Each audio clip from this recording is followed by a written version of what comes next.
More than 1.5 million Australians put off seeing a doctor last financial year as the average out-of-pocket cost continues to climb.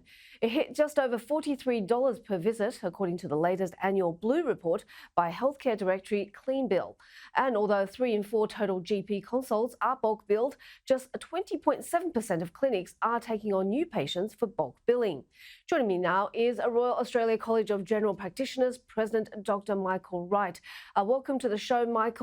Of course, we have talked about this topic before because it is a trend of people using GPs less because of the out-of-pocket expenses. And of course, we understand there's just so much paperwork and rising costs for GPs. What do you see changing? You have it there, Lee. Look, all Australians deserve affordable access to a GP who knows them. And what we see from this report is that we need to support bulk billing, and we also need to support a reduction in out-of-pocket costs for people who aren't being bulk billed.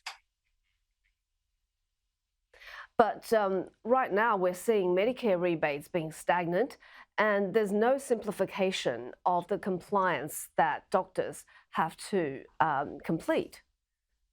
No, you're right. We need a greater focus on trying to support patients' access to seeing their GP, because when people can see me and when they can get in and see me and have their care early, we're able to manage their conditions well.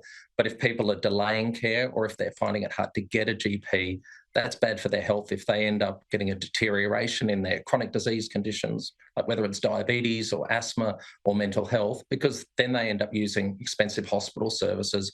So we do need better coordination, and we definitely need more support for chronic disease management in general practice, and particularly for the longer consultations, so where that chronic disease is happening. But right now, because this is a problem that builds up over many months and years, it's not really a political priority, especially in election year? I think it is a priority, and I think it's a priority for all sides that they do look at how they can invest more in Medicare to support access so that patients can keep well in the community. We know that investing in general practice is the most cost-efficient part of the health system. But as well as investing in Medicare, we also need to reduce out-of-pocket costs, and we also need to grow the GP workforce. So we need to invest in training more GPs, because we know there are shortages all around the country, and particularly in rural and regional Australia. Yeah, and I read a figure that about 10% of GPs are over 70 years old, which makes it even harder for them to put up with all that paperwork.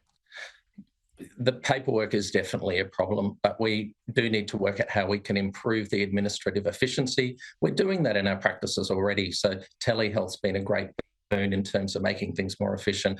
We use a lot of technology in our practices, like giving patients access to e-scripts and referrals electronically. So there are things underway, but we definitely need to reduce the complexity and the bureaucracy that involves day-to-day practice as well.